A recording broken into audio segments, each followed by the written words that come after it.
Newsroom লাইভে এবার নজর রাখবো পশ্চিমবঙ্গে এসআইআর খসড়া তালিকা বেরোবে মঙ্গলবার। বাদ যেতে পারে 58 লক্ষের বেশি ভোটারের নাম। সব থেকে বেশি ভোটার বাদ যাওয়ার সম্ভাবনা দক্ষিণ 24 পরগনায়। শতাংশের নিরিখে বাদের তালিকায় শীর্ষে কলকাতা উত্তর।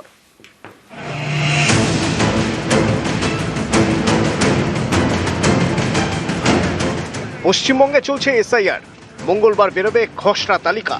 সেই তালিকা থেকে কত ভোটারের নাম বাদ যাবে এ নিয়ে নানা জল্পনা। নির্বাচন কমিশনের দেওয়া তথ্য অনুযায়ী পশ্চিমবঙ্গে মোট ভোটার প্রায় 7,67,00,000। এসআইআর খসড়া তালিকায় বাদ যেতে পারে 58,18,487 জন ভোটারের নাম।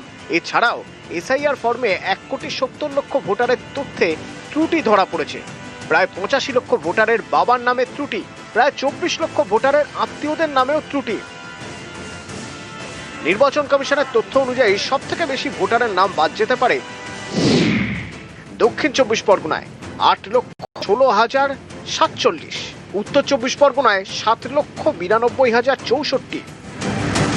শতাংশের নিরিখে সব থেকে বেশি ভোটারের নাম বাদ যেতে পারে কলকাতা উত্তরে 25.93%, কলকাতা দক্ষিণে 23.83%। নির্বাচন কমিশনের এই তথ্য ঘিরে রাজনৈতিক চাপানুতর তুঙ্গে। জাতীয় নির্বাচন কমিশন তারা যাই করুন সেটা বিজেপির রাজনৈতিক উদ্দেশ্য সাধনে করবেন, এটা ধরে রাখাটাই স্বাভাবিক। যেখানে যেখানে তৃণমূল জিতেছে, যেসব জায়গায় তৃণমূলের জয়, সেখানে বিপুল ভাবে ভোটারের নাম বাদ গেছে। আর যেখানে যেখানে বিজেপি পকেটে, যেসব পকেটে বিজেপি এগিয়েছিল, সেখানে নাম বাদ কম। এটা কি করে হলো যে বিজেপির ওখানে লোক কম মারা যাবে? এগুলোর পেছনে বিজেপির নির্দেশে, বিজেপির মেকানিজমে জাতীয় নির্বাচন কমিশন তাদের পলিটিক্যাল এজেন্ডা তারা চরিতার্থ করতে নেমেছে। 59 লক্ষ নাম পায়ে প্রথম রাউন্ডেই বাতিল। আবার রেকর্ডের পরে তো 1.5 কোটি হিয়ারিং হবে। যাবেন কোথায়? পালাতে দেওয়া হবে না। এখন তো সবে ব্রেকফাস্ট হয়েছে, খসড়া তালিকা, লাঞ্চ এখনো হয়নি, ডিনারের এখনো সময় বাকি আছে।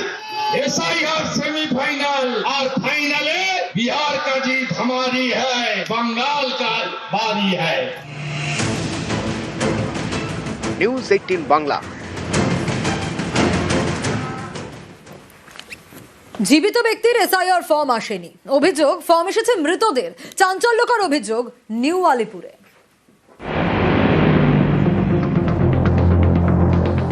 যিনি বেঁচে আছেন তার এসআইআর ফর্ম আসেনি, অথচ তার পরিবারের মৃত সদস্যের ফর্ম এসেছে। এমনই একাধিক অভিযোগ নিউ আলিপুরে। আমার মা মারা গেছে হচ্ছে 2024 জানুয়ারিতে 22 তারিখে। ওনাকেই ফাঁসি রেখেছে, আমি জলজান্ত বেঁচে আছে, আমাকেই মেরে দিয়েছে। 2024-এ আমি ভোট দিয়েছি। এবারে আমার বাবা মা দাদা সবার লিস্টে নাম এসেছে, কিন্তু আমারটা আসেনি। কলকাতা পুরসভার 118 নম্বর ওয়ার্ড এলাকা নিউ আলিপুর। এখানকার জেল রায় রোডের বাসিন্দা সুখদেব রূপ রায়। কয়েক বছর আগে তার মা মারা যান। অভিযোগ, তার মায়ের নামে এসআইআর ফর্ম এসেছে, কিন্তু তার ফর্মটাই আসেনি। এসআইআর ফর্ম জমা দেওয়ার সময় শেষ, ফর্ম না পেয়ে আতঙ্কে নিউ আলিপুরের সুখদেব। আমার মা মারা গেছে হচ্ছে 2024 জানুয়ারিতে 22 তারিখে। ওনাকেই ফাঁসি রেখেছে, আমি জলজান্ত বেঁচে আছে, আমাকেই মেরে দিয়েছে। আতঙ্ক তো অবশ্যই তো থাকবো, কেন এরকম বলো আমি নিজেই তো বুঝতে পারছি না। এসআইআর জন্য এসেছিল, তখন ওখানে এসে শুনলাম যে আমি মৃত, আমার মা বেঁচে আছে। ফর্ম দেয়নি? না, আমার ফর্ম দেয়নি। কি হবে দেখা যাক কি হয়। একই অভিযোগ নিউ আলিপুরের রাজা রায়বাহাদুর রোডে। এখানকার বাসিন্দা অন্নপূর্ণা পাল। তার স্বামী মারা গেছেন বছর 4 আগে। অভিযোগ, মৃত স্বামীর নামে এসআইআর ফর্ম এসেছে, কিন্তু অন্নপূর্ণা পালের এসআইআর ফর্ম আসেনি। আমি দাঁড়িয়ে আছি তো জলজান্ত আপনাদের সামনে। আপনাকে তো মৃত তালিকাতে দেখাচ্ছে কেন, কি করে জানবো? আমি তো এর আগেও ভোট দিয়েছি। আমি এই টেনশনে আমার শরীর খারাপ হয়ে যাচ্ছে। বাবা মারা যাওয়ার পরও বাবার ফর্মটা চলে এলো, অথচ মা জীবিত আছে, মায়ের ফর্মটা এলো না। নির্বাচন কমিশনের গাফিলতি রয়েছে কিছু, কিন্তু ওনাদের এগুলো স্ক্রুটিনি করে দেখা উচিত ছিল। বিএলও কি বললেন? বিএলও বললেন আমাদের তো এটা হাতের বাইরে, কেন ওখান থেকে যতক্ষণ না আমাদের পাঠাবে ফর্মটা, ততক্ষণ তো আমরা আপনাদের ডেলিভারি দিতে পারবো না। বেঁচে আছেন, অথচ 2025-এর ভোটার তালিকা থেকে অনেকের নাম বাদ। এসআইআর ফর্মটাও পাননি বলে দাবি। তারা স্থানীয় কাউন্সিলরকে অভিযোগও জানান।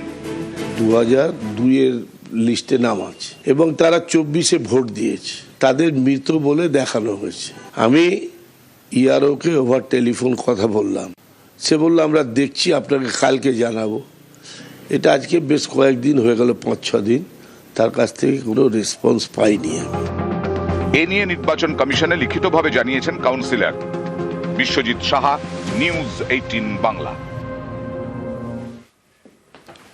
আদিবাসীদের উস্কানি, গ্রেপ্তার নেত্রী। আদিবাসীদের এসআইআর না করতে উস্কানি। ওড়িশা থেকে বাঁকুড়ায় এসে উস্কানিতে এসআইআর ফর্ম পূরণ করেননি 66 জন। গীতা মুর্মুকে গ্রেপ্তার বান্দোয়ান থানার।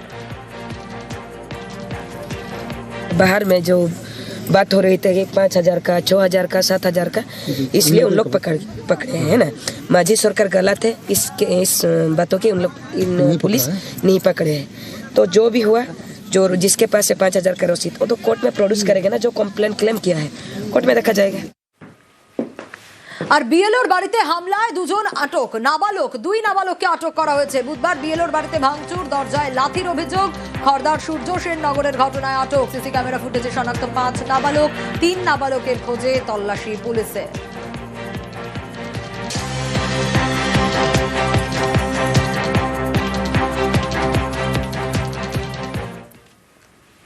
এসআইআর আতঙ্কে